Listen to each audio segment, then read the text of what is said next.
Boa noite, sejam bem-vindos à Confraria das Lagartixas, com parceria com a Casa Frida, nesse universo do Guimarães, do Miguelinho, dessa criança que existe dentro de cada um de nós. Vamos poder olhar para trás, né, e sentir esses anseios, essa difícil arte de crescer, em que todas as crianças passam, e que o mundo está tão difícil hoje em dia, né? Essa relação com a criança hoje, a criança está tão sobrecarregada de responsabilidades e quereres, né?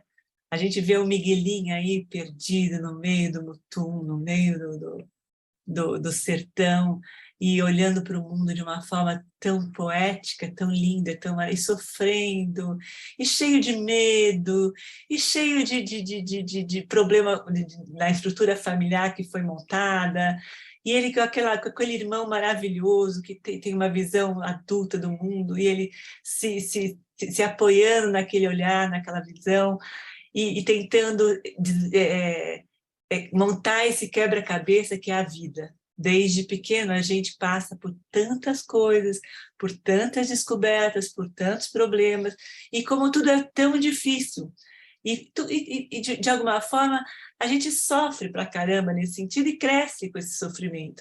E hoje em dia é proibido sofrer, é proibido crescer, de repente existe uma inversão de valores, os filhos mandam, eles é que norteiam os pais ao invés dos pais nortearem os filhos. Eu acho que é uma carga, uma responsabilidade muito pesada e é uma coisa muito difícil de lidar, mas acho que a gente chega em algum lugar de alguma forma.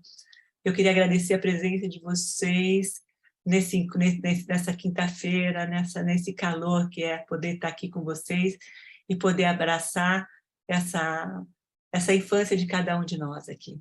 Boa noite, bem-vindos. Vou passar a palavra para a Carla agora. Carla, a palavra é sua. Boa noite. Olá, boa noite. Prazer estar aqui no ciclo de infância com Miguelinho, com Campo Geral, vendo aqui rostos conhecidos que acompanham aqui a gente, a Mônica, a Sibélia, a Leila, a Maria, muito bom, Maria Cristina, muito bom a gente estar aqui para depois fazer circular aqui a palavra com esse livro tão maravilhoso, com essa história do Miguelinho, que para mim é uma metáfora sobre a infância, sobre o universo infantil. E eu vou falar rapidamente aqui do comecinho do livro.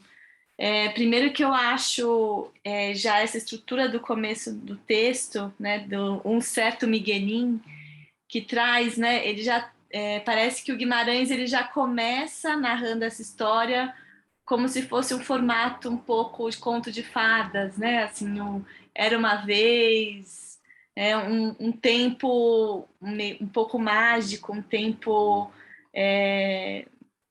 sem tempo, praticamente, né?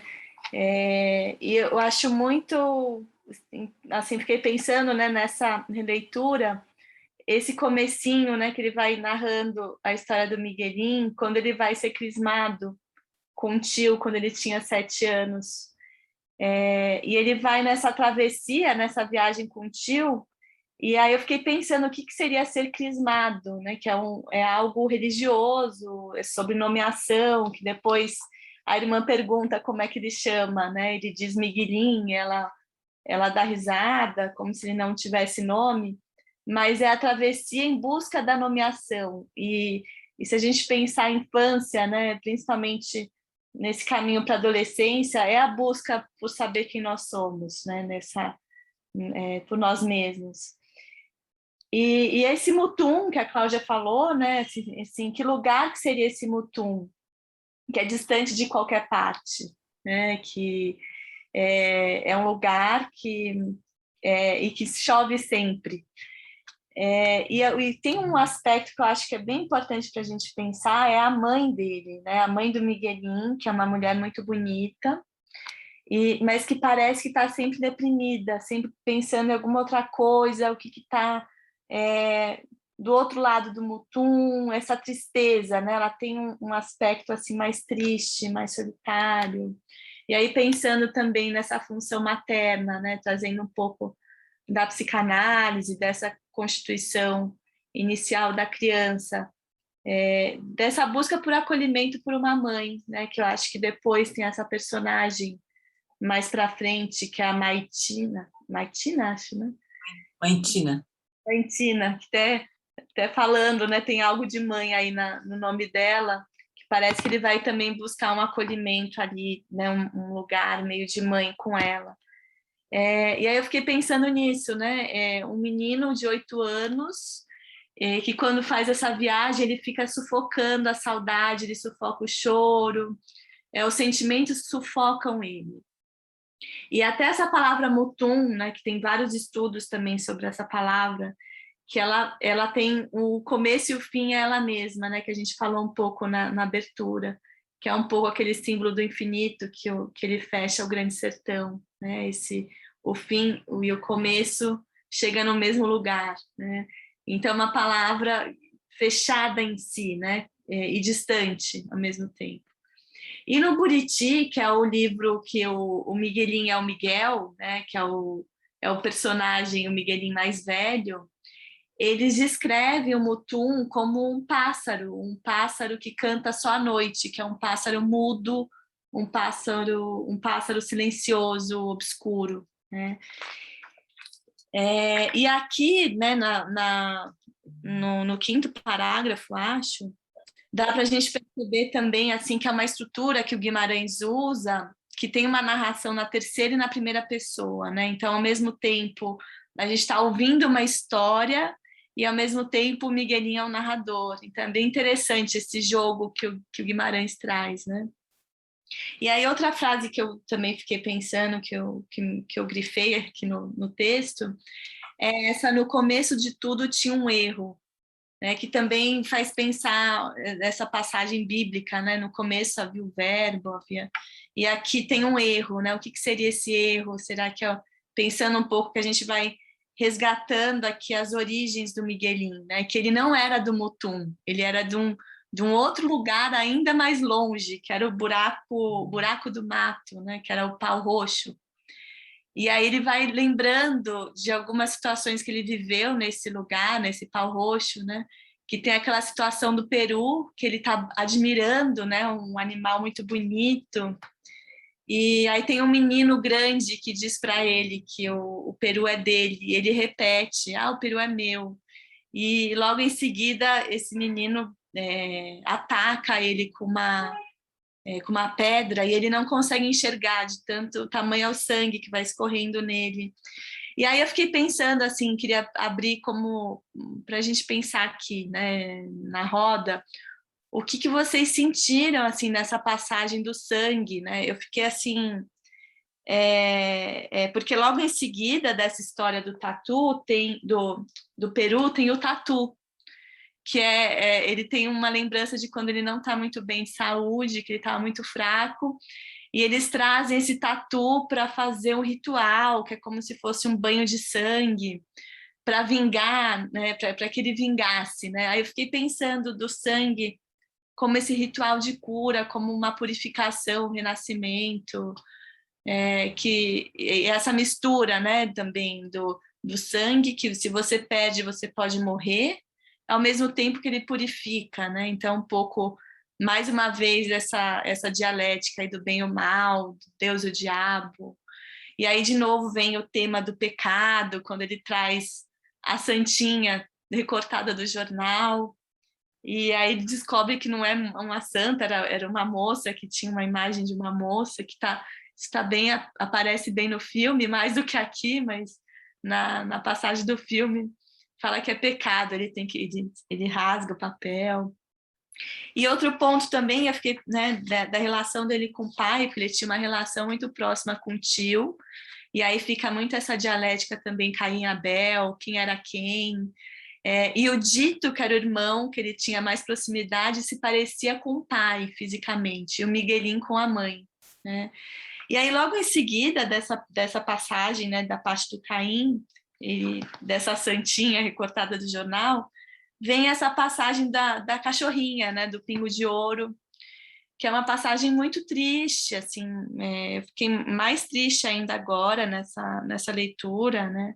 Não sei se é porque a gente está falando muito de infância aqui no ciclo da infância, mas fiquei com a impressão de como se a cachorrinha, né, também fosse um aspecto do próprio Miguelín, né, porque era uma cachorrinha muito bondosa e que não pertencia a ninguém, né? Então, parece, né, não sei, na minha leitura, eu fiquei pensando se essa narrativa do Guimarães faz pensar se o Miguelín era de fato filho do pai dele, ou se era filho do tio, né, se ele pertencia a alguém.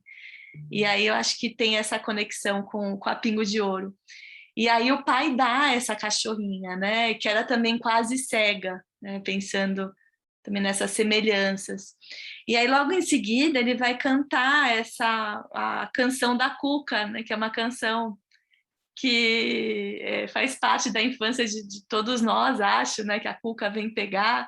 Só que aqui a Cuca ela não tem esse aspecto de sequestro, de ir embora, de captura, né? É uma Cuca acolhedora, né? Que ele fala: minha Cuca, cadê minha Cuca? Ai, minha Cuca que o mato me deu. E aí, logo em seguida, ele transforma a Pingo de Ouro na Cuca. Acho tão bonita, achei linda, assim, né?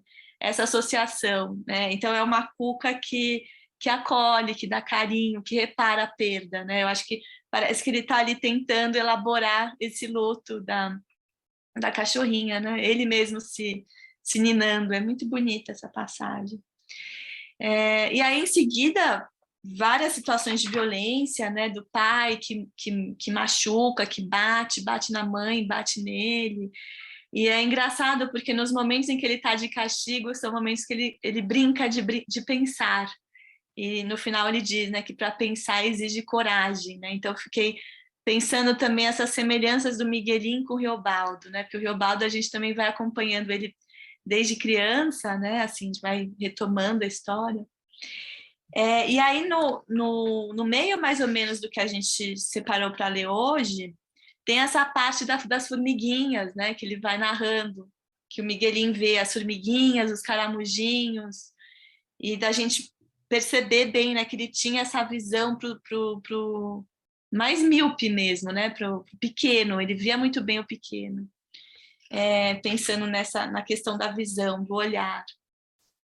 E aí no final, né, acho que tem esse caráter da mãe Tina, que eu também fiquei pensando essa feiticeira, ela era uma feiticeira preta, encoberta, como deve ser a morte. E aí ele está ali se questionando se ele vai morrer, ele faz um pacto com Deus, né, para viver por 10 dias, que ao contrário do Riobaldo que faz o pacto com o diabo, né, o Miguelín faz o pacto com Deus. E ele vai pegando esses pensamentos quase que com as próprias mãos. Achei lindo também a forma que ele escreve aí.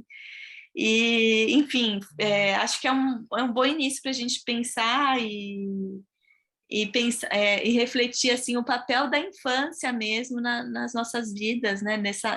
Dessa passagem, desse rito, desse crescimento, e o quanto é difícil e árduo, né? Todo esse processo de crescer, né? De poder olhar para o mundo adulto com uma visão menos míope, né? Um pouco mais abrangendo o todo, né? Ele vai também conseguindo enxergar de um outro lugar, né? Então, enfim, queria abrir aqui para discussão. Estou muito emocionada assim com essa releitura, maravilhoso, né? Uma história lindíssima do Guimarães Rosa. E prazer estar aqui com vocês para discutir, fazer esse fechamento com o último livro do Guimarães na nossa ciranda. Então, quem quiser falar, por favor.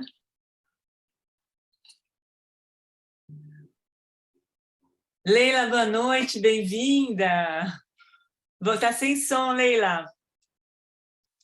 Aciona teu som, tá sem som, Leila. E agora?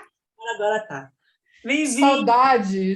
Saudades. Muitas saudades. E maravilhosa escolha, né? Que livro lindo! E eu achei uma coisa tão bonita, estava ouvindo a Carla falar. Eu não sei se eu estou muito impregnada ainda com a leitura do Grande Sertão. eu achei muita coisa parecida, né? Claro que é uma linguagem muito mais fácil, mas muita coisa muito parecida. Pelo lado poético, né? A descrição que ele faz da natureza, inclusive usando, quando fala dos animais, das coisas, os diminutivos. O Riobaldo também usava muito os diminutivos, né? Para falar dos passarinhos, para falar as veredazinhas, né?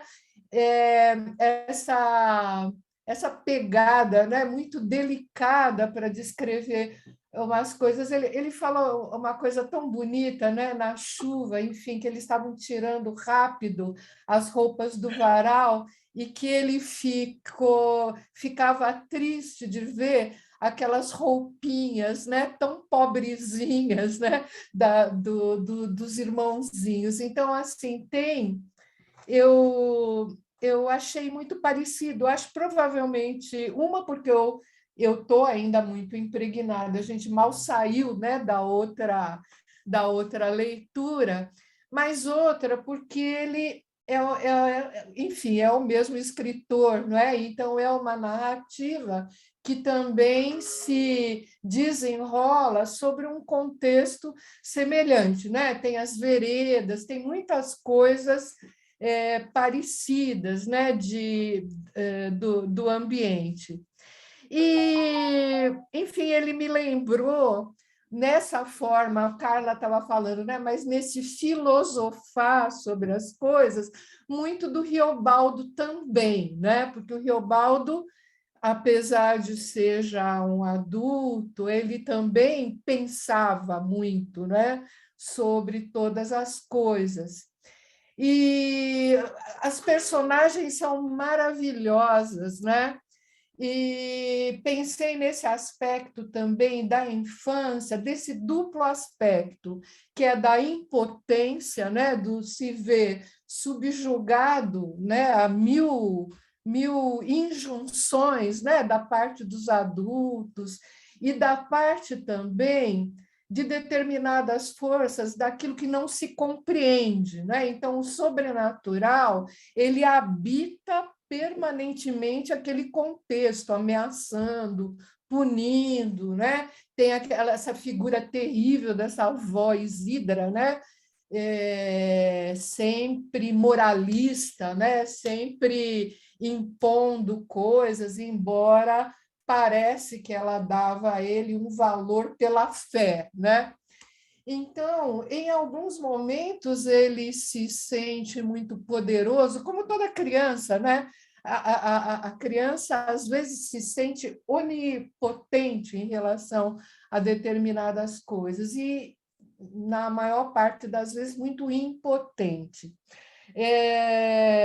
Então, as várias relações com os animais, com a natureza, com a mãe, e com esse tio, eu também achei que o tio pudesse ser o pai dele, né? E que, por essa razão, que o pai biológico castiga tanto e vive impondo, né, castigos a ele. E tem ali um drama que fica, pelo menos nessa parte do livro, ele não está escancarado, mas ele está... você vislumbra, né, parte desse drama, inclusive uma questão transgeracional, né? A avó Isidra fala, né, da mãe, tem que conter muito a mãe do Miguelin, porque a mãe dela parece, a mãe de verdade, né, parece que foi uma mulher, entre aspas, da vida. Então, assim, os personagens nessa primeira parte, fiquei encantada. Eu posso dizer assim que fica difícil de destacar alguma coisa, por isso eu destaquei um trechinho aqui para ler. Enfim, o menino que briga com ele, o menino que o ameaça, as relações entre os irmãos, o dito, né? Sempre tem um herói, esse irmão que o defende, embora mais novo, e esse irmão muito eficaz, muito vivo, e é fabuloso, né? Como esse irmão se interpõe e o protege, né? Esse irmão tem um papel muito protetor. Mas eu achei tão fantástica nessa parte a figura da mãe Tina. Então, eu separei um trechinho aqui para ler, porque até a linguagem que ele usa, né, para falar onde a mãe Tina morava, num lugar que era o Acrescente, né, que era um lugar muito escuro, né? E ali ele está falando, ele está se referindo. Lá era sem luz, mesmo de dia, quase que só as labaredas mal alumiavam. Miguelinho era mais pequeno, tinha medo de tudo. Chegou lá sozinho para espiar, porque devia provocar muita curiosidade esse canto onde a mãe Tina morava, né? Não tinha outra pessoa, ninguém lá, só mãe Tina mesmo. Sentada no chão, todo mundo dizia ela feiticeira, assim preta, encoberta, como que deve ser a morte. Miguelinho esbarrou. Já estava com um começo de dúvida. Daí viu os olhos dele vendo. Viu nada, só conheceu que o escuro estava sendo mais maldoso em redor, e o treslinguar do fogo. Era uma mata escura, mato que o verde vira preto, e o fogo pelejava para não deixar aquilo tomar conta do mundo. Estremeciam mole todos os sombreados. Ele se assustou forte, deu grito, e se agarrando nas costas dela, se abraçou com mãe Tina. Ah, se lembrava, pois porque tudo tinha tornado a se desvirar do avesso de repente. Mãe Tina estava pondo ele no colo, macio, manso, e fazendo carinhos, falando carinhos. Ele nem esperava por isso. Isso nem antes nem depois nunca não tinha acontecido. O que mãe Tina falava era no atrapalho da linguagem dela, mas tudo de ninar, de querer bem. Miguelim pegava um sussu de consolo, fechou os olhos para não facear com os dela, mas, quisesse, podia adormecer inteiro, não tinha mais medo nenhum. Ela falava azul, azumbo, a linguagem dela era até bonita, ele entendia que era só de algum amor. Que coisa linda, né? Então, essa figura, né, que era tão ameaçadora, mas tão instigante, né, tão jogada, ele banca se aproximar e descobre, né, algo que é um aconchego e é um amor que vai além da linguagem, né? Não é a mesma linguagem, mas se faz compreender. Então, eu achei muito lindo e destaquei essa parte. Então, beijo, maravilhosa escolha, adorei. Que bom, Leila, você tava torcendo pelo Sagarana, e aí... Ó, tá vendo? Uma descoberta, muito bom. Eu estava torcendo, mas eu gosto muito também das escolhas dos outros, né? Porque se a gente vai só nas nossas, você já tem uma coisa meio pré-meditada, né? E quando o outro escolhe, te dá uma chance de descoberta. Então, muito feliz essa escolha, como todas, né, Cláudia? Que bacana, que gostoso. Essa mãe Tina mesmo era um aconchego, né? E essas Fantástico. mulheres do Guimarães, elas se batiam entre si, né? Não tinha uma argosidade nas relações, né? Nenhuma se abraçava com a outra, né? A mãe da mãe, que era prostituta, que é a irmã dela, que vai viver na casa da mãe dele, e existia todo um mal-estar nesse processo. Sim. Então, é impressionante. E essa relação da mãe com o tio, uma coisa meio que velada, meio que, né, ninguém não se comentava muito, mas que a Isidra vai lá, né? E manda ele embora, manda ele embora. Tipo, senão vai dar morte. Vamos resolver isso aqui de uma vez por todas e pronto. E o Dito sacando tudo. Tanto Sim. que o Dito não gostava do tio, né? Sim, sim. É, muito bacana. É um menino mais perspicaz, né? Mas ele escreve de uma forma tão... Sim. que toca tanto o coração da gente, que é um acalanto. É um acalanto... É completamente diferente do Grande Sertão. O Grande Sertão é mais duro, mais terra, mais gado, mais sangue no dente. Miguelinho é aquela coisa do coração, é da gente olhar para trás de verdade e abraçar aquilo que um dia nós fomos também. Sim, é muito lindo, maravilhoso. Obrigada. Eu lembrei de muitas coisas para acrescentar, lembrei de muitas coisas minhas também, né, da vida, das personagens como me pareciam, avós, tios, né, outras crianças, algumas ameaçadoras, outras muito próximas. É muito legal, muito lindo. Beijo. Eu só queria um comentário breve, Leila, dessa parte que você grifou. Eu acho que tem essa busca pelo colo materno, né, que ele vai se aconchegar ali na mãe Tina, e eu fiquei com uma fantasia que tinha algo também dessas mulheres feiticeiras, né, das mulheres da Inquisição, que eram queimadas, porque aqui fica depois esse lugar duplo da mãe Tina, né, ela é louca, sim, ela é feiticeira, né? Ela não pensa direito. Jogada para lá também, né? Bêbada, né? Não fala coisa com coisa, endoidou de vez, né? E dava acolhimento para ele, né? Sim. Então ele traz isso de uma beleza, né? Porque né, de perto quem é normal, né? Ninguém é normal de perto. E ela é fiel às origens dela também. Tanto que quando ela é obrigada a rezar, ela fica tirando uma com a história. Ela não se né? Ela se mantém íntegra dentro dela. É bem bacana a personagem. Sim. E parece que essa personagem existiu na vida do Guimarães também. Tá? Essa que existiu uma pessoa que ficou na casa dele, que trabalhou na casa dele, que também sabe-se lá de onde veio, e que essa personagem existiu na vida dele também. É interessante isso. Muito bom, maravilhosa. Obrigada, Leila. Cris, que bom te ouvir! Olha só! Que delícia! Bem-vinda, bibliotecária, olha só, vamos ficar que honra poder contar com a tua voz aqui na nossa ciranda. Eu estou muito feliz, Cláudia, de estar participando agora dessa continuidade, né?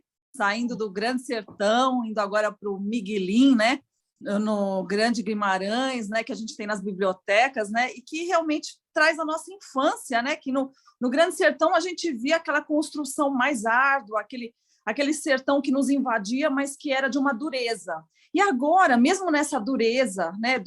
Que você vê a infância ali com o Miguelim com aquela aquela luta ali, acho que com os demais mesmo, para querer poder enxergar os outros, né? Não de uma forma com que ele possa existir ali e ser visto, né? E eu acho que a infância ela traz muito essa potência, né? Que é o caminho disso, de formação mesmo, de você se identificar com os demais, né? A mãe Tina ali, com aquela feiticeira, eu lembro muito da Zefa, né? Que era um livro que eu lia na infância, e era uma bruxa ali que tinha aquela feitiçaria e me encantava. Então, é o universo do encantamento, e que você tem a voz ali, aquela voz ativa, de você não ter máscara, né? Que o adulto, muito você vê a mãe, ele se identifica com a mãe ali, embora a mãe ela tenha aquele sofrimento, né? Mas ele consegue ter aquela ingenuidade e aquela a possibilidade de dar força, mesmo que estamos no começo, né, mas poder dar voz ao que realmente importa, né, para todos ao redor dele, né, tanto o Dito ali, que tem mais vamos dizer, o irmão que consegue ser mais esperto até, né? Mas ele tem aquela voz de ter uma sabedoria de poder dizer o que ele sente, né? e que a infância tem isso, né? Você sentir e você conseguir traçar o seu caminho para frente de acordo com aquilo que você é, né? Sua essência. Então, o Miguelinho é a essência pura, né?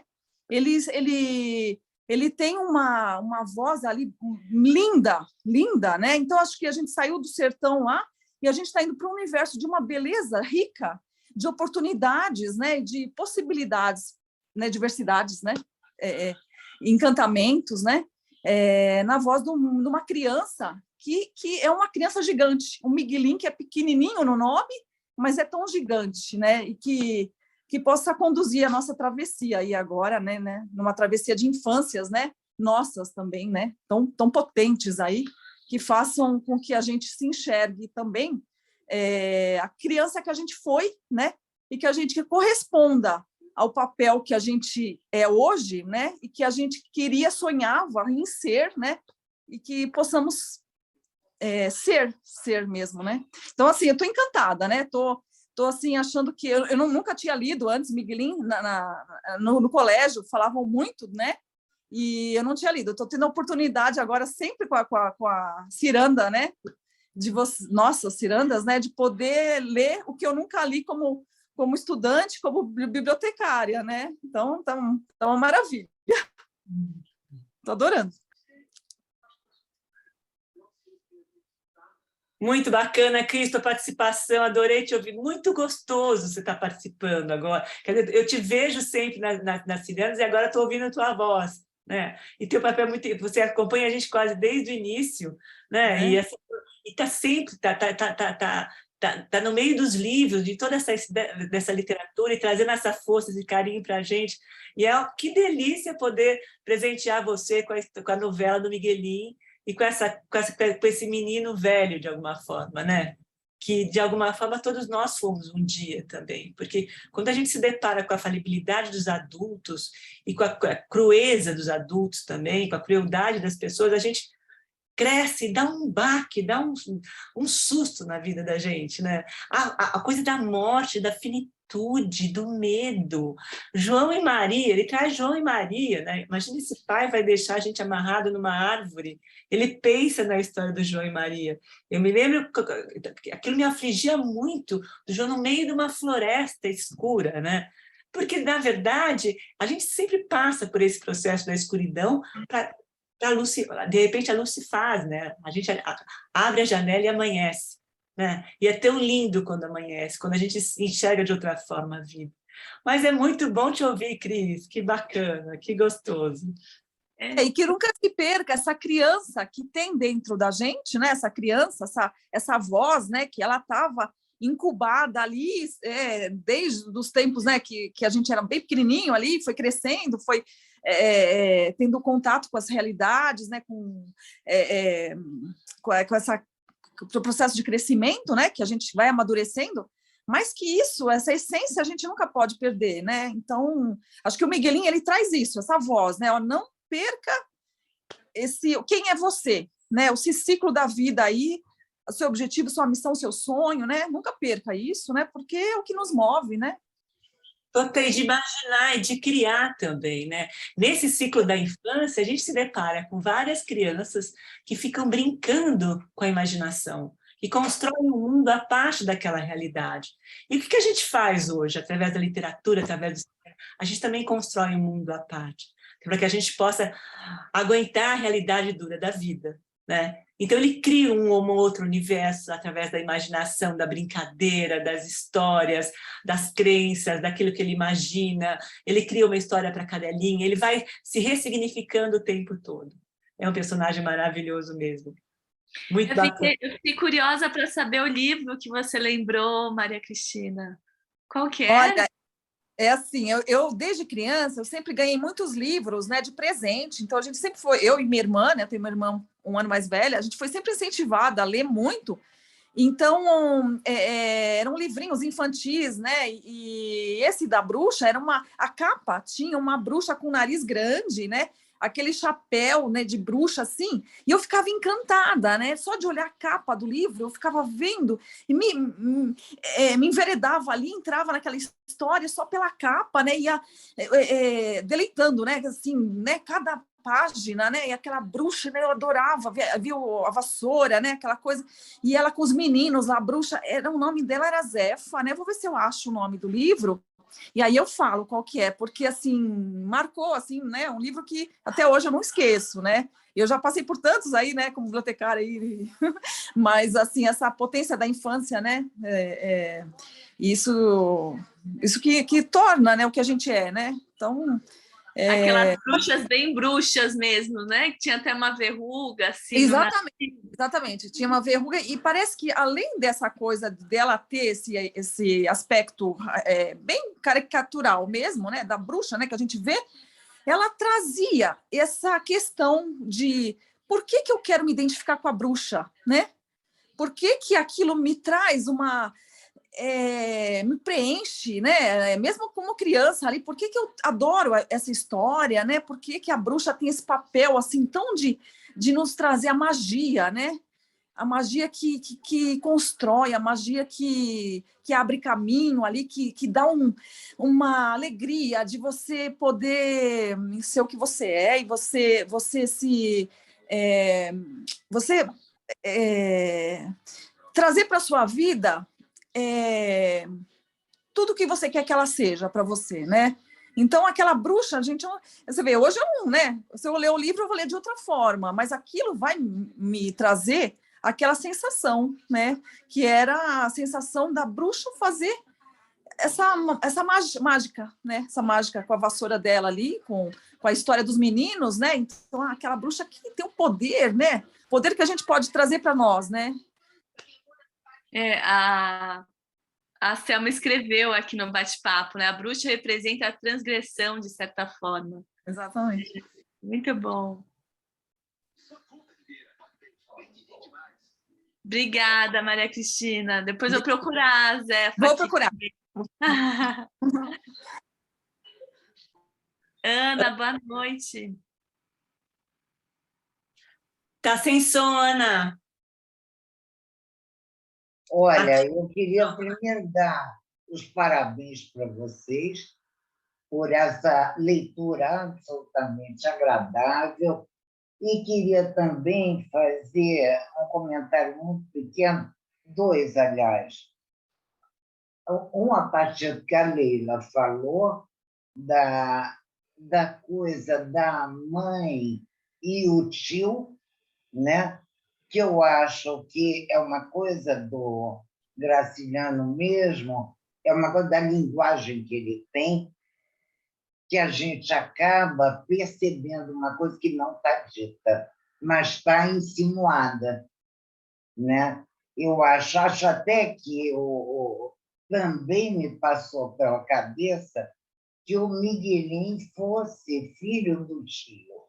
Quer dizer, como a Leila falou, eu também tive essa percepção. E aí tudo isso eu atribuo a essa coisa maravilhosa que é a escrita dele, né?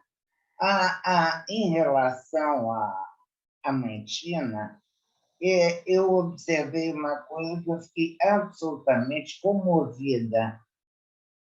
A relação entre o Miguelinho e a mãe Tina prescinde de palavras. As palavras não fazem falta alguma, né?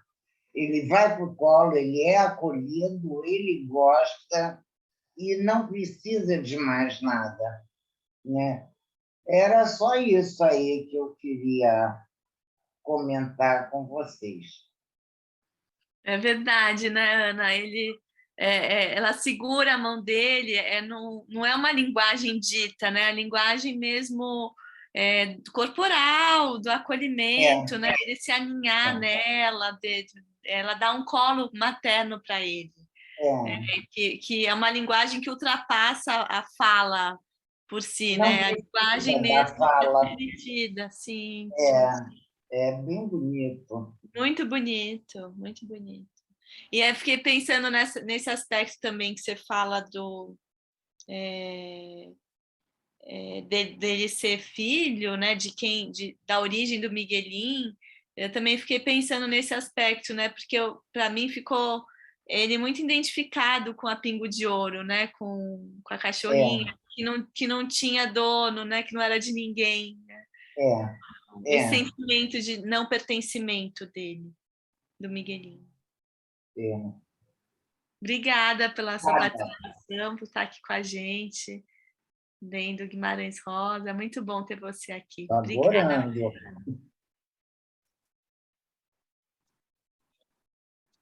Edmeia, olá, boa noite. A gente tem que ativar o som, a gente não está te ouvindo. Ainda não. Pronto. Vocês falaram de Guimarães na Grande Sertão, né? Eu sou tão apaixonada por Grande Sertão, acho que é o livro mais apaixonante da minha vida. E eu me emocionei demais, inclusive eu fiquei pensando se é impressão minha, mas com a rudeza de algumas cenas, a violência de algumas cenas, eu sempre percebia que logo em seguida ele dava uma leveza com alguma palavra, com alguma coisa de algum bichinho, por exemplo, naquela parte que ele está sendo cercado lá naquela fazenda pelos Hermógenes, que mataram os cavalos, lembra que eles matavam os cavalos todos? Naquele momento terrível, mas acho que um dos momentos mais violentos para mim, aparece aquela borboleta. Olha que leveza, e parece que ele dá essa leveza para você respirar um pouquinho, porque você está naquela coisa de tensão, de violência, né? Aí vem aquela leveza. Olha, eu sou tão apaixonada por esse método dele escrever, sabe? E vários, sempre tem essa. Vem uma fase violenta, vem uma frase linda, uma frase poética que deixa você levitando, né? Miguelín, eu já tinha lido um tempão atrás, agora reli, né? E realmente é um encanto, é uma coisa assim de você se sensibilizar muito. Ele é um menino tão sensível, né? Tão sensível, que vê que ele observa a natureza com tanta delicadeza, com tanta beleza, ele ama essas coisas pequenas, né? Amava a cachorrinha e tudo mais. E com relação à mãe Tina, eu fiquei pensando, né? Ele estava assim, se sentindo tão mal naquele momento que ele acabou indo para lá e se acolhendo no colo. Mas também para ela foi um bálsamo, sabe? Porque ela é muito rejeitada por todos naquela fazenda, naquele espaço, né? Todos rejeitam. Então, ele deixou-se abraçar por ela. Então, eu acho que ela ficou tão feliz com isso que depois, quando ela saiu dali, que ela xingou toda a população, dizendo que só o Miguelinho que prestava, o resto ninguém prestava, né? Então, eu acho que também ela ficou muito feliz com aquele acolhimento. Ambos, um acolheu o outro, né? Achei muito linda essa fase. Assim. E eu assisti o filme, mas como foi no YouTube, está péssima a imagem, está muito ruim. Eu já fiquei irritada só com a imagem, né?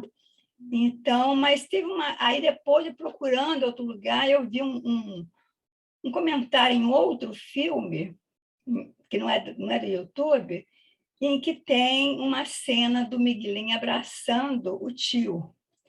Neste momento, me deu assim também essa coisa, será que Miguelinho é filho dele, sabe? Mas não no livro em si, mas na imagem que eu vi do filme. Que fiquei pensando que ele acaricia tanto esse Miguelinho, ele abraça tanto, tanta ternura, né? E o Dito é uma coisa, o Dito é um menino inteligente, ele é um menino realista, né? Ele capta as coisas com muito realismo. Então, já o Miguelinho, ele capta as coisas por outros meios, né? Outros sentidos. E ele sofre muito, porque ele se sente culpado até de ter mentido para o tio, dizendo que estava pensando no pai. E não estava pensando no pai, estava pensando em outra coisa, no sofrimento, de repente, dos sanhaços presos na Urupuca, né? Naquela gaiolinha para prender passarinho, sei lá. Então, ele se sente muito culpado. Acho que é porque talvez ele goste até mais do tio do que do pai, que agride tanto ele, que agride a mãe, que quer defender a mãe. Eu não sei, eu senti que ele sente muitas culpas. Vocês não acharam, não? Era isso. Mas foi linda a sua escolha, adorei, viu? Quem foi que falou? Foi a Leila, né? Que você escolhe sempre muito bem. E o legal é porque, às vezes, você, quando lê em grupo, é muito melhor, né? Você ouve comentários de um, comentários de outro, vai crescendo, né? Vai só acrescentando, né? Isso é bom demais. Obrigada. A nossa visão vai se ampliando, né, Edmeia? É gostoso, né, essa troca, essa energia, a gente enriquece um pouco mais. E eu acho que essa mãe e esse tio usavam um pouco o Miguelinho, que ele ficava no meio desse triângulo, né? Eles sofriam muito nesse sentido também, porque não tinham muito olhar para essa criança. Apesar desse tio gostar muito dele, leva ele para crismar, e ensina ele a montar a arapuca, de pegar os passarinhos, tinha essa coisa estreita com ele, mas a criança em si, ela é muito exposta, né? Então ele passa por aquilo de uma forma... não deixa de ser uma violência em relação a ele. E ele, de repente, mesmo agora, nesse comecinho, ele descobre o pai gostando da mãe.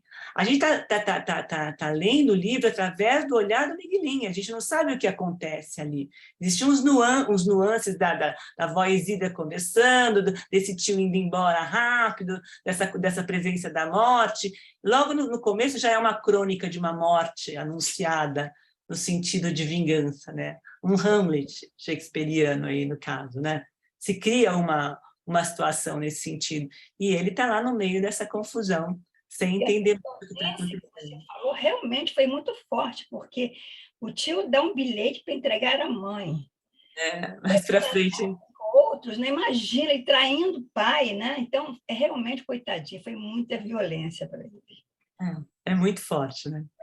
Esse aspecto da violência com momentos de leveza, acho que não só no Grande Sertão, né? A gente está falando muito do Grande Sertão, que acho que não tem muito como não falar, né? Acho que a Leila traz isso, a Maria Cristina fala desse resgate da infância, porque o Riobaldo a gente também acompanha a infância dele, né? No momento também que ele fica ali sem saber as origens, né? Da história também com os pais. O Miguelinho também, a gente está aqui, né, vendo esse triângulo acontecer e essas passagens de violência, porque os castigos eram muito pesados, né, assim, ele ficava nu, né, sentindo dor até, né, tinha toda uma questão dele fazer xixi, de tanta dor que ele sentia. Então tem uma violência muito dura, mas aí depois, em seguida, aparece a formiguinha, né? Aparece os animais, é como se a natureza desse abraçasse, né, na verdade. Porque ele apanha no lugar da mãe, né? Ele vai lá proteger a mãe, né? O Dito vai lá dar o sinal e ele vai lá proteger essa mãe também, né? E sem saber muito o que está acontecendo. Ele se coloca entre o pai e a mãe e ele apanha por ela, na verdade, né? Esse pai perde completamente a noção, enfim. E aí ele é colocado de castigo. E a história do castigo é uma coisa impressionante também, porque ninguém podia falar com ele, né? E ele tinha, assim, as pessoas ficavam distantes daquele que estava castigado, não podia... O Dito chegava, falava assim, né, de forma paralela, para que ninguém prestasse atenção nessa conversa, e o tio libera ele do castigo. Quando ele chega com os coelhos, com os cachorros, nossa, aquela descrição do coelho na mão dele, e aqueles cães alvoroçados, né? A história dos cachorros, os cachorros são personagens no livro também, impressionante. A gente chega a sentir aquilo, né? Aquela história da cobra, do cachorro defendendo a família, impressionante aquilo. E como eles brincam com a natureza. Ele se transporta, ele começa a imaginar coisas, ele está lá no meio do castigo, ele começa a se transportar para um outro lugar. Então, a vida passa a ter um outro peso, uma outra conotação. Ele, de alguma forma, ele também se abraça. É muito lindo isso. Mas é isso. Maria, obrigada pela presença, é muito bacana. Tem mais alguma coisa para falar, Edmeia? Não. Tá bom. Obrigada pela presença, pelo carinho, vamos juntos nisso. E o filme, lembrando que o filme a gente coloca em etapas, né? Tem um pedacinho do filme agora, vai ter um outro pedacinho no próximo mais comprido, porque eu não podia avançar muito, porque a gente ia avançar na leitura e ia dar spoiler.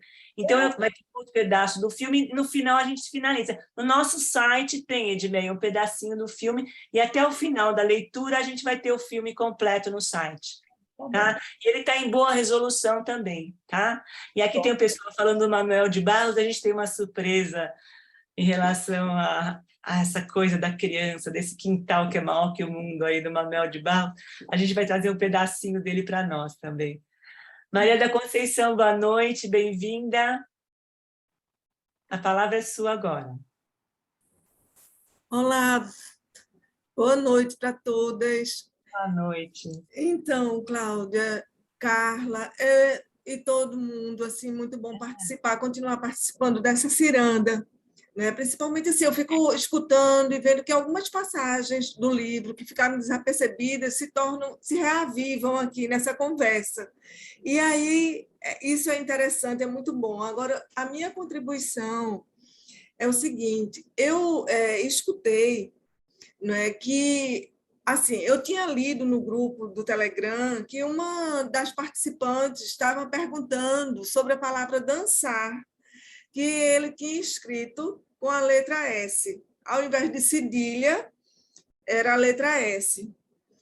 Só que, como eu tinha participado da ciranda do Grande Sertão, eu já estava um pouco familiarizada com esse neologismo do Guimarães, que é muito interessante. Então, eu sabia que quando eu lia ali a palavra dançar com S, que não estava errado, não era uma grafia errada, era algo peculiar do Guimarães.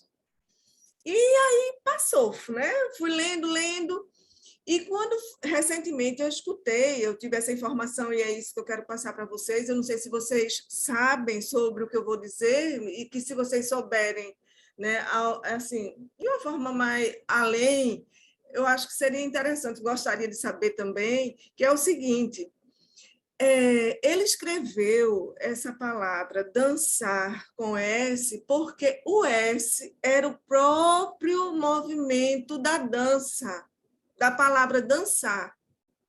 E eu fiquei fascinada por isso, sabe? Então, assim, eu digo, eu vou hoje levar essa contribuição, porque eu achei muito interessante, próprio do Guimarães, que eu acho que tanto fascina a gente, né? Então, assim, o dançar com S é o próprio movimento da dança, sabe? E é isso que eu queria trazer para vocês hoje. Então, é isso. Obrigada. E tem essa estrutura também, né? Além do movimento da dança, é o semi-infinito também, né, Maria do... Quase forma esse... Verdade, isso, sim. E lembrando também que o Miguelinho, com 8 anos, é o infinito também, né?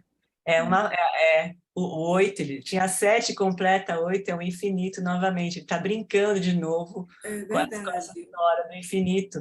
E é uma passagem importante também, né? Porque ele sai ele entra numa outra fase da vida.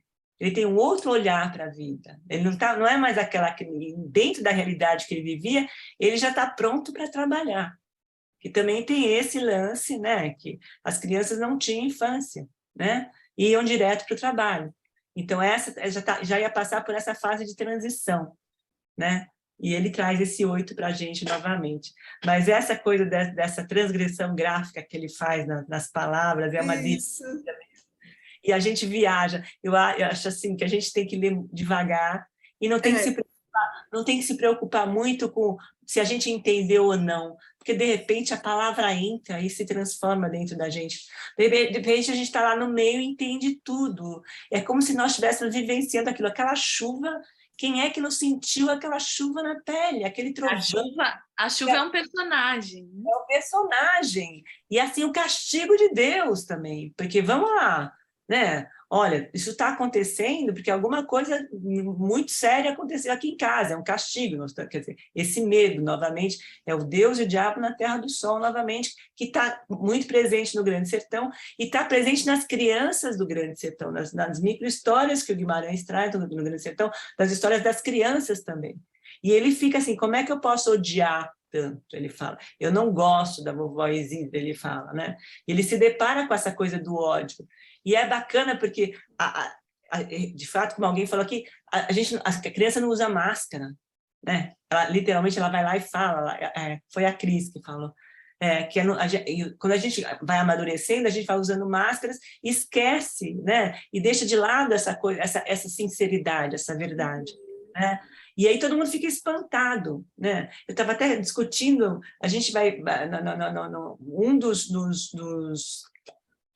filmes que a gente trouxe também para o ciclo da infância, que acho que é o último, que é um conto da Alice Munro, As Crianças Ficam, e um filme da Helena Ferrante, que é a Filha Perdida, que a mãe fala que não odiava a filha, que todo mundo fica assim, como essa mãe fala que odeia a filha? Né? Numa situação ali que eu falei assim, porque também tem hora que a gente quer fugir para a China, tipo, não, o que eu estou fazendo aqui? Né? E não se lida com isso hoje em dia, com esse mal-estar, com esses sentimentos verdadeiros. A gente joga embaixo do tapete. Eu acho que tem que ser resgatado esse tipo de coisa também, mas é muito lindo também, é muito bacana. Então, obrigada pela participação, Maria da Conceição. Bem-vinda sempre, uma delícia estar aqui. E é tão bom poder partilhar isso, é tão gostoso. Ver esses rostos aqui, a Mônica aqui, o Celso presente, a Ana Danino presente, tão gostoso, né? A Cris trazendo esse carinho, esse abraço para a gente. Nossa, é muito bom poder partilhar também. Essa troca de lentes que a gente faz aqui é uma coisa muito gostosa. É só um comentário aqui da Selma no bate-papo, né, que ela colocou sobre a culpa. Que a culpa também, né, é também um personagem, né, porque ele fica nessa duplicidade, nesse sentimento confuso, que ele está se havendo aí com sentimentos, né, que ele começa contando que ele vai afogando a saudade, ele não pode chorar, ele se sufoca ali um pouco. E acho que nesse diálogo com o irmão vai podendo aparecer, né, ele vai conseguindo verbalizar que ele não gosta da avó, o irmão não gosta do tio, e que no fundo é isso, né? A culpa também tem algo relacionado com algum momento você desejou mal para aquela pessoa, né? E a infância é isso, é um pouco que a Cláudia trouxe, né? Você traz sem filtro, né? Acho que é por isso que a gente tem tanto medo da criança que a Maria Cristina traz, né? Fala que a gente está acessando a criança que nós fomos. Mas o quanto dá medo, porque a criança ela vem, né, e não tem filtro, ela fala, né, ela também fala que tem raiva, que tem sentimentos ruins, e nós adultos a gente fica aqui no politicamente, né, correto, se enquadrando dentro da cultura, mas sem dúvida a culpa está presente, né, até se você quiser depois contar um pouquinho o que você pensou, Selma, com a gente. Carla, eu lembrei de uma frase, eu não sei exatamente de quem é, mas é assim, eu acho sensacional. Cruéis, como só as crianças sabem ser. É ótimo. Por isso, né? A raiva, o ódio, a maldade, quando vem com tudo, vem em estado puro, né? Que são sentimentos humanos, né? Nós temos isso em nós, né? Só que a criança ela é muito mais espontânea, muito mais assim acessível ao que ela está sentindo, né? Apesar dele ser uma criança muito contida, né, o Miguel? Mas quando isso aflora no adulto, hoje em dia, a criança grita mais hoje, ela tem mais voz no sentido de se colocar, mas o adulto não. Qualquer posicionamento do adulto hoje em dia, ele, né, as pessoas ficam assustadas. Por isso essa história da maternidade, essa coisa da mãe, a própria mãe do Miguelinho, né, ela não está ali, né, ela está no outro lado, ela não quer estar naquele local. E ele vive aquilo, ela queria estar ou com o cunhado, ou além daquela história, não quer estar com aquele marido.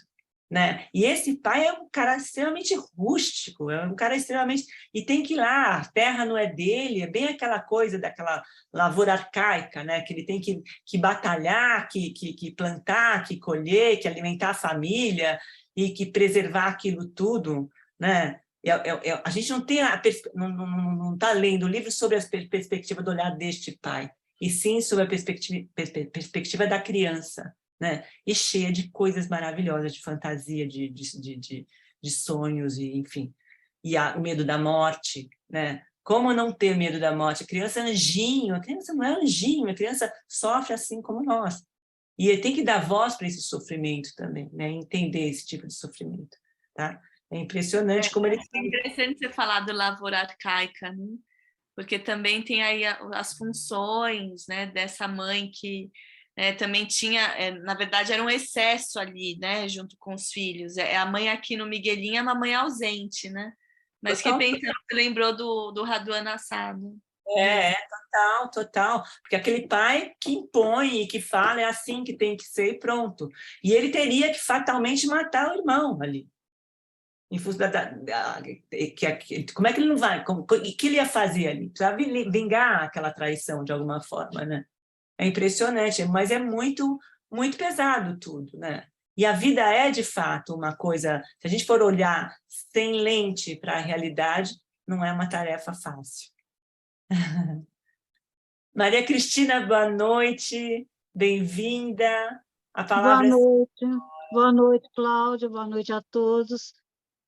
Mais uma vez, eu estou bastante feliz de estar aqui com vocês. E o que eu gostaria de dizer é que, ao ler essa primeira parte de Miguelin, eu fui realmente assim, me lembrando de muitas coisas da minha infância. Acredito que isso deve ter acontecido com todos, né? E muitas vezes a gente se depara assim diante de situações que a gente não entende, né? Quando a gente é pequeno, né? E depois, com muito tempo, com sofrimento, com questionamentos muito íntimos, é que a gente vai se superando, né? Entendendo. Então, eu acho que isso foi muito importante para mim, porque toda essa história me permitiu também fazer um retrospecto, né? Não que as histórias tenham sido iguais, mas assim os dramas vividos, né? Por todos nós, pelas famílias, pelas pessoas, pelas crianças, são mais ou menos comuns, né?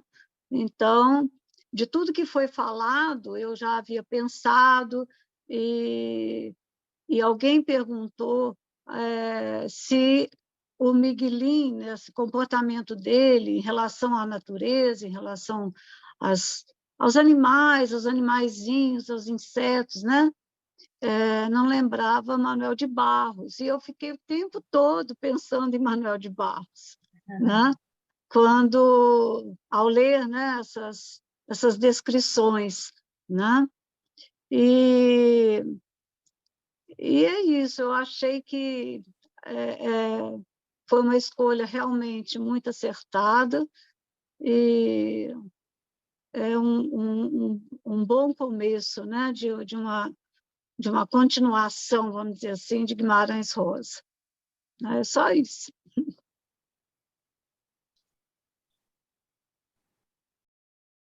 É lindo, né, Maria Cristina? Assim, então, o Manuel de Barros, né, é curioso, né? A gente estava aqui falando no bate-papo, agora você trazendo, que são essas coisas pequenininhas, né? Que é o pequeno que se torna tudo, que é o grande, as coisas insignificantes, que principalmente aqui na história do Miguelin, né? Que vai tendo um sentido, né? Vai trazendo uma tragédia, conteúdos do universo mágico da criança também, que vai nas coisas pequenas, né, nas coisas insignificantes, e que passa, né, como a chuva, o trovão, os animais, um pedacinho de um papel do jornal.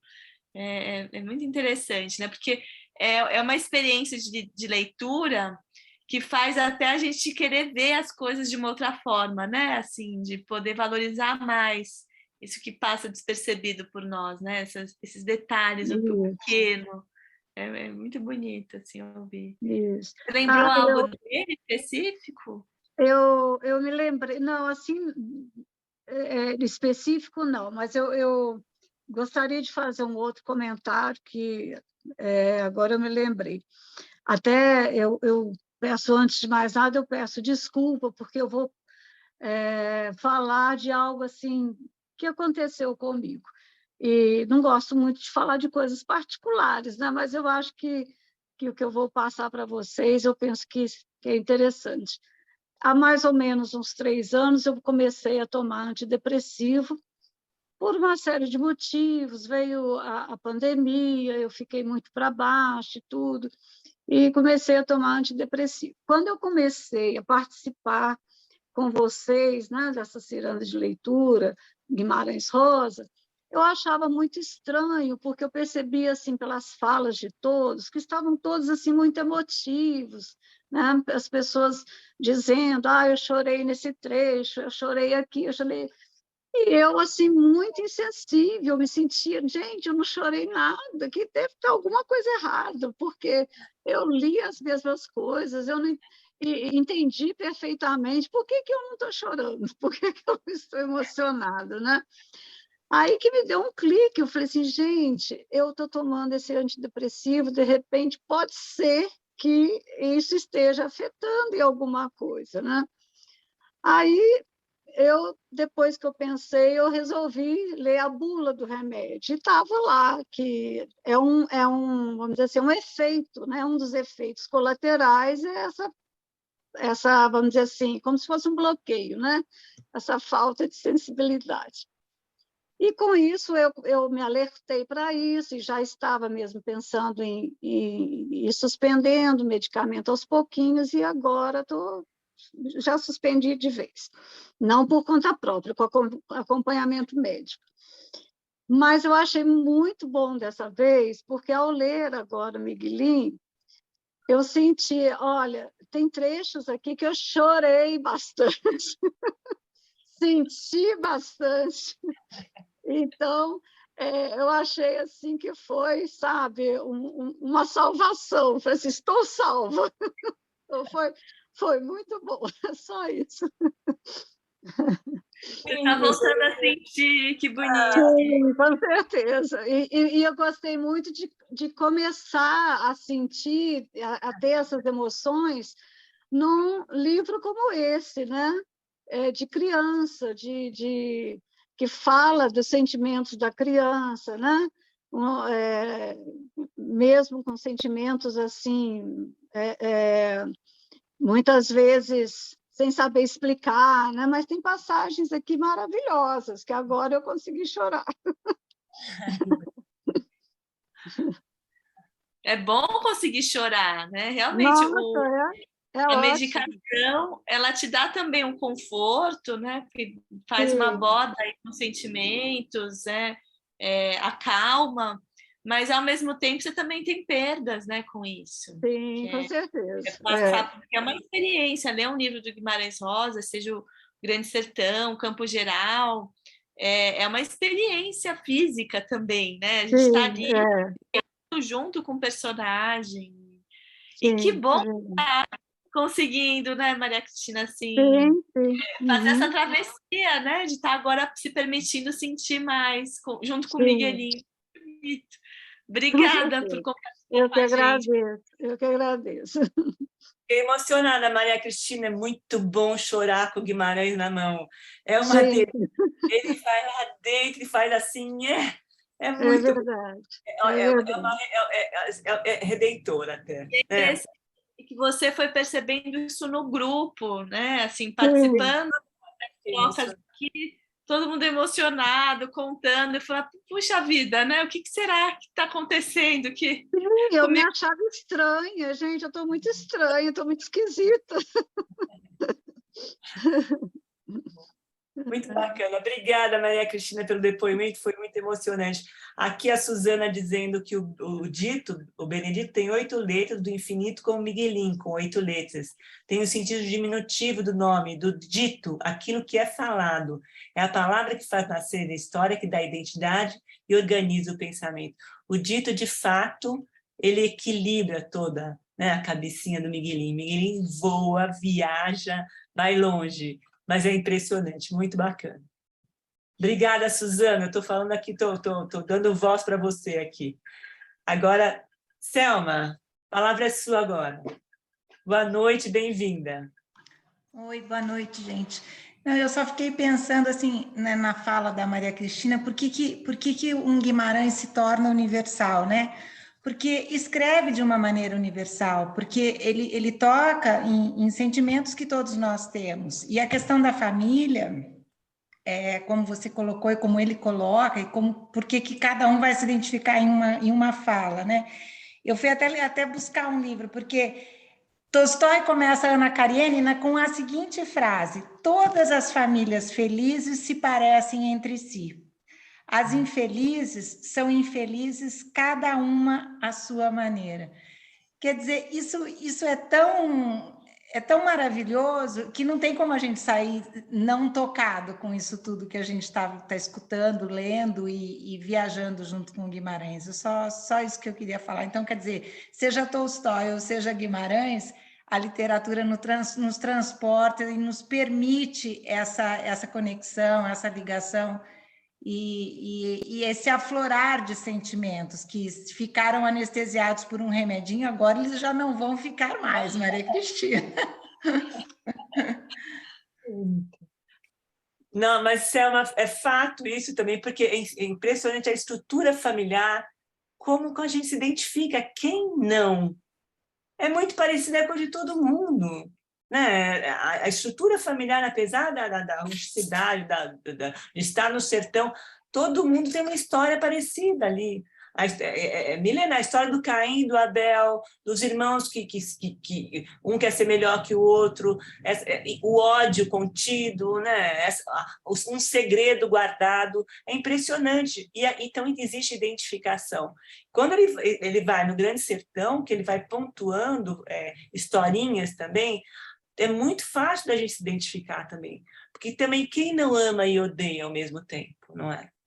E como é difícil essa transição, né? Essa criança enxergar esse mundo, essa falibilidade dos adultos e ter que reconstruir novamente a mesma história.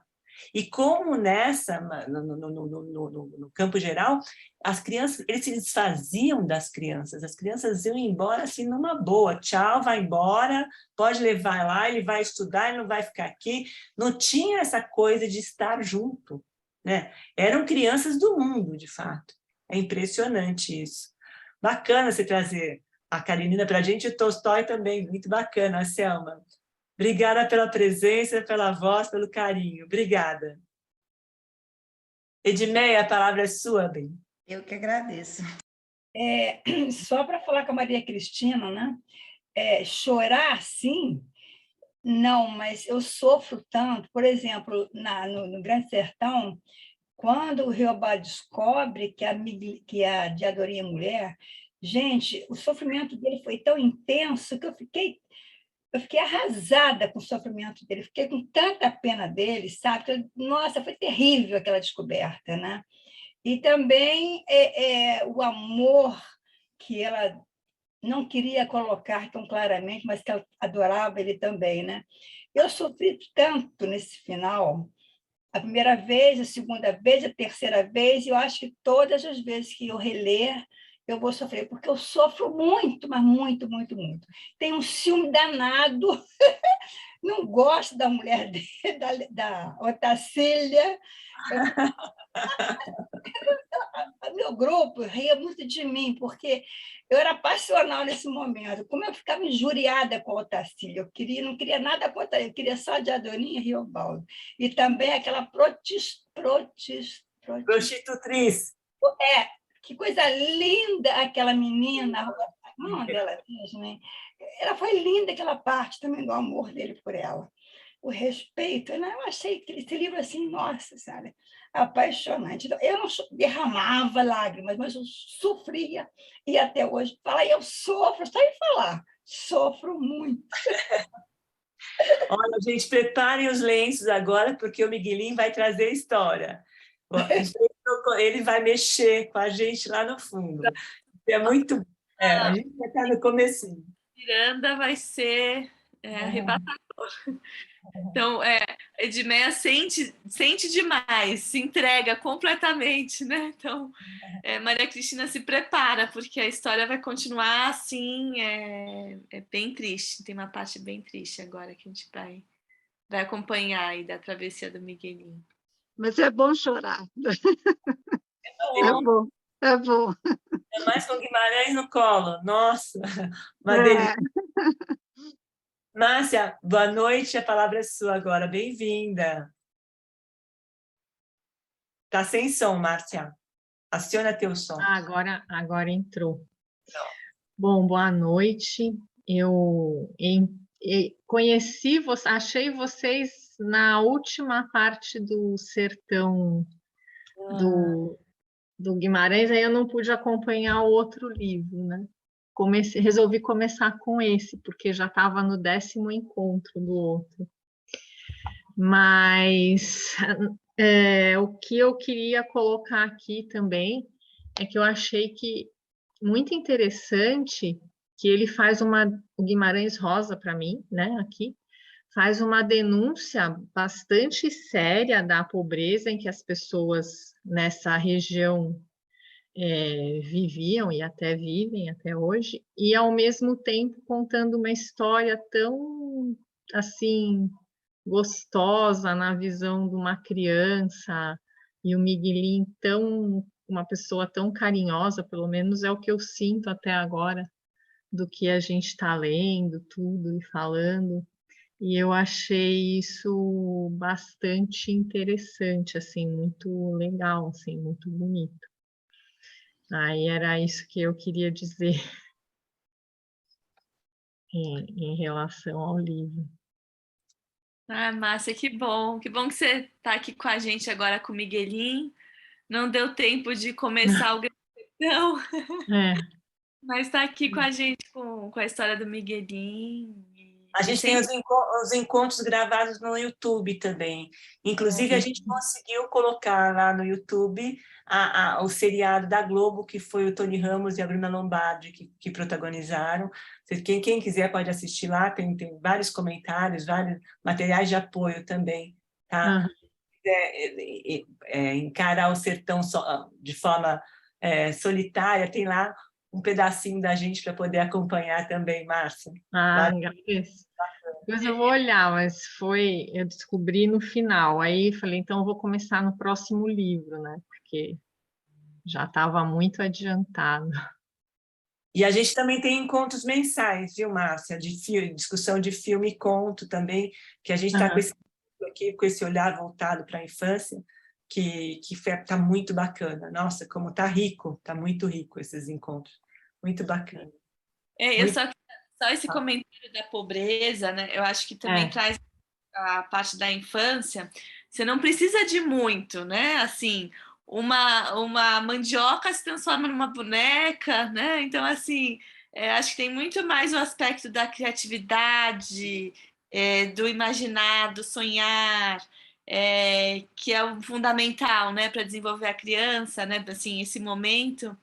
Mas ele faz, né? Ele faz uma crítica social, mas mostra o quanto você tendo criatividade, acho que não é por acaso que a gente está falando Manuel de Barros aqui, é o que importa para desenvolver bem uma criança, né? Você tá ali, oferecer um material que ela possa sonhar, né? Se sentir pertencendo, podendo brincar. A função da brincadeira aqui, né?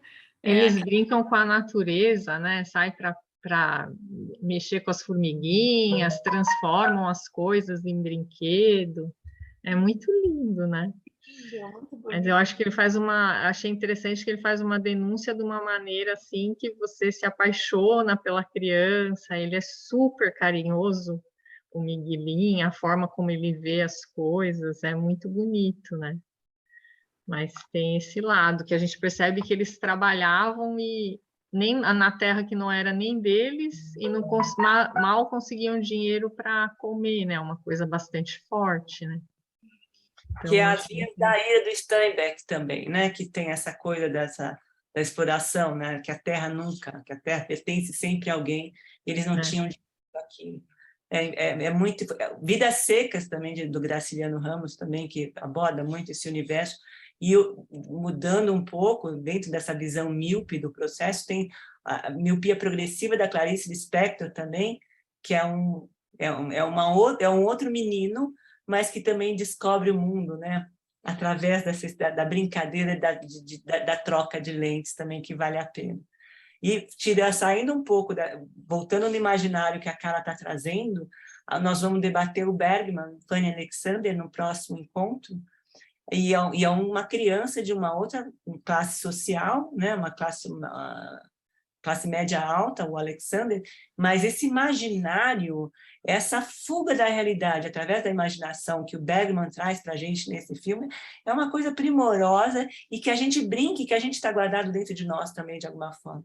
É impressionante como viajar nesse universo, entrar nesses contos, nessas leituras, nesses filmes, faz com que a gente cresça e amadureça e enxergue a vida de forma completamente diferente e possa chorar com vontade também, né, Maria Cristina? E possa sentir, resgatar e poder olhar para trás. Eu vou passar a palavra para a Leila, porque a gente está finalizando agora e a gente queria dar um presente para vocês aqui, que eu não sei, acho que o Tiago vai mostrar para a gente, né? Mas, Leila, a palavra é sua agora.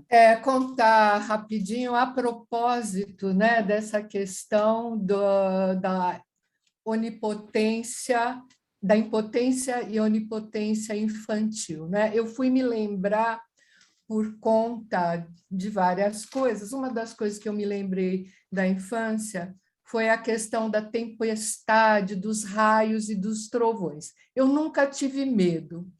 E eu acho que eu não tenho medo por conta do seguinte: quando eu era criança, tinha a casa, a nossa casa, a casa da minha avó materna, que era uma italiana matriarca, e a casa da minha tia, casada com o filho dessa avó, que era ainda muito mocinha, né? Recém-casada, e morava nessa casa. Quando tinha tempestade com raios e trovões, as outras duas, a minha mãe e essa tia, corriam para a casa da minha avó porque morriam de medo. E a minha avó tinha um quarto que ficava no meio de tudo, no meio da casa. Enfim, ficava, vamos dizer, protegido. Aí, o que se fazia? Tampava espelho, tampava faca, tampava qualquer coisa de ponta, fechava janelas. E eu devia ter o quê? 5, 6 anos nessa época. E eu achava tudo aquilo fascinante, todo mundo escondido e sentadas, elas duas, a minha avó, eu também, na cama da minha avó, e com o terço. E aí eu acabei, e eu achava aquilo o máximo, né? E aí eu perguntei, mas eu não tinha medo nenhum, para mim aquilo era uma festa. Aí eu perguntei assim, tipo, tá rezando por quê? Por causa do raio? Nossa, minha tia falou, menina, você não fala isso, porque a crença é de que se falar de raio, atraía o raio. Para quê? Eu achei aquilo demais, essa questão da onipotência, né? Então, eu falava, bem perto dessa tia, que era muito bobinha, né? Eu falava, raio. Ela, ai, menina, e começava a se benzer. Então, assim, a história me lembrou dessa situação que era, assim, impagável, né? Enfim, eu não tenho medo de raio até agora. Raio, trovão, tempestade, para mim é uma situação sempre divertida, me evoca talvez essa vivência. Era isso. Tinha o lance de as tesouras tinham que ser guardadas também, as facas... Cobria, sim, tudo, não podia ter nada de ponta, né? Tinha. Na fazenda, eu também cresci numa fazenda e era uma confusão dos diabos, a hora que vinha a tempestade. Mas é lindo a história. Agora vamos no Manuel de Barros, Carla. Não, era isso mesmo. Fechar com o Manuel de Barros, já que por acaso descobriram aqui nossa surpresa, né? Pois é, não pudemos nem fazer uma surpresa, todo mundo já trouxe, olha que energia boa, né? Tiago, você passa para a gente ou a gente passa aqui? Deixa eu ver. Eu passo sim, um minutinho. Obrigada, Tiago.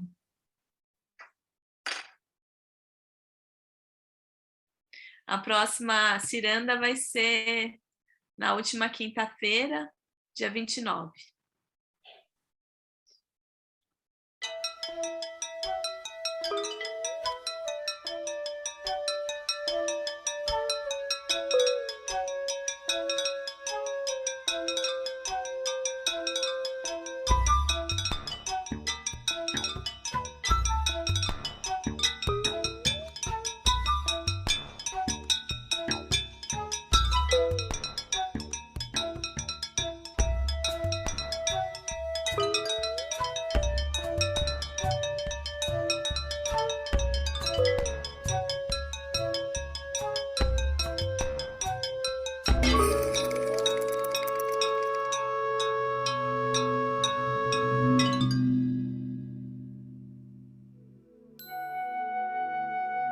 Há histórias tão verdadeiras que às vezes parecem que são inventadas.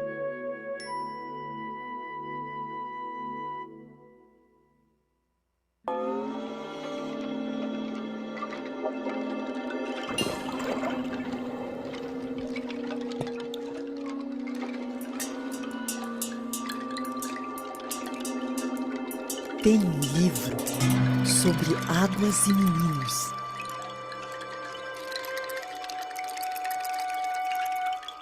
Gostei mais de um menino que carregava água na peneira. A mãe disse que carregar água na peneira era o mesmo que roubar um vento e sair correndo com ele para mostrar aos irmãos. A mãe disse que era o mesmo que catar espinhos na água. O mesmo que criar peixes no bolso. A mãe reparou que o menino gostava mais do vazio do que do cheio. Falava que os vazios são maiores e até infinitos.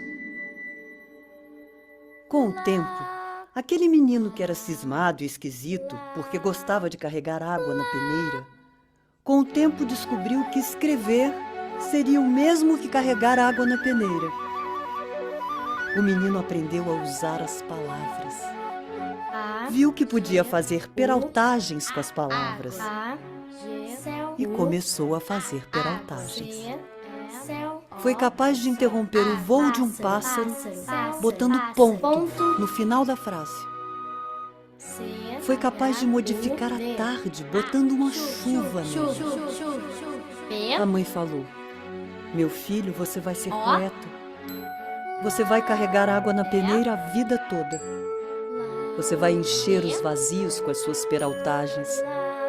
E algumas pessoas vão te amar por seus despropósitos." Poeta.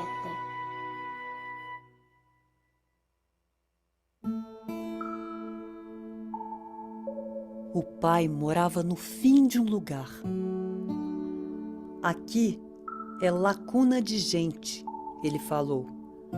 "Só quase que tem bicho, andorinha e árvore." Era um lugar sem nome nem vizinhos.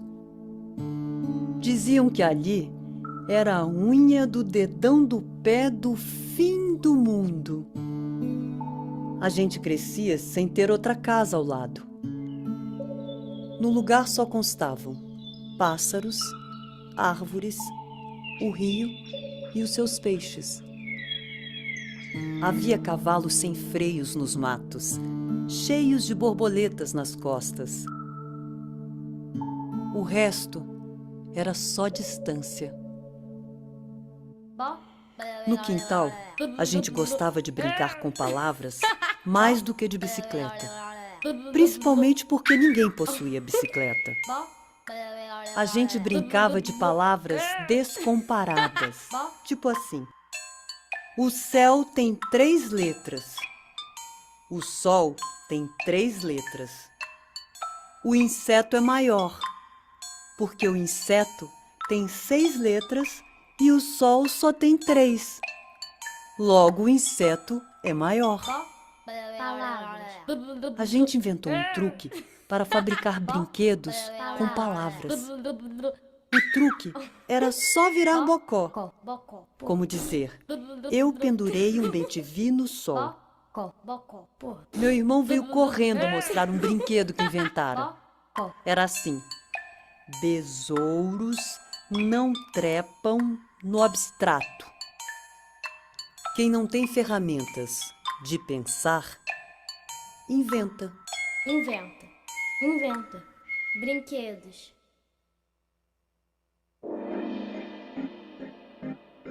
Um passarinho pediu a meu irmão para ser a sua árvore. Meu irmão aceitou de ser a árvore daquele passarinho. No estágio de ser árvore, meu irmão aprendeu de sol, de céu e de lua, mais do que na escola. Meu irmão agradeceu a Deus aquela permanência em árvore, porque fez amizade com muitas borboletas.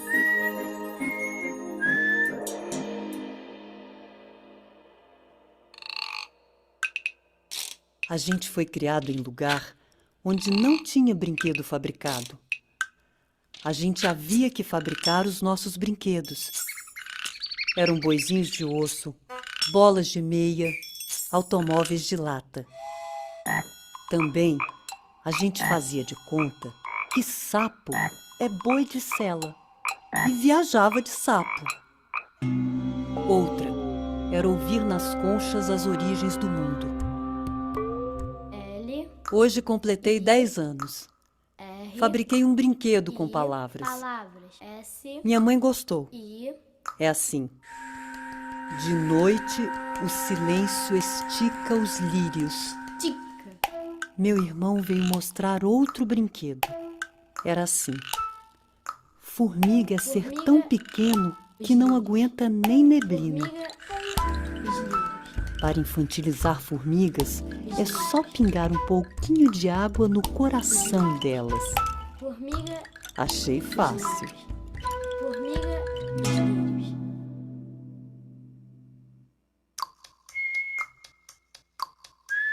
Meus filhos, o dia já envelheceu. Entrem para dentro.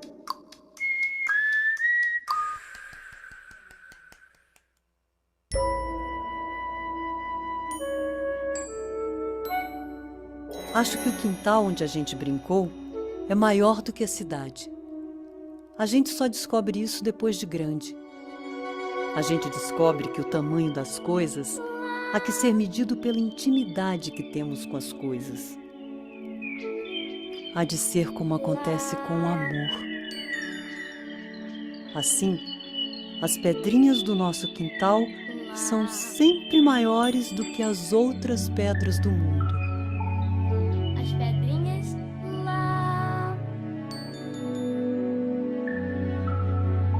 Nada havia de mais prestante em nós, senão a infância. O mundo começava ali. As palavras.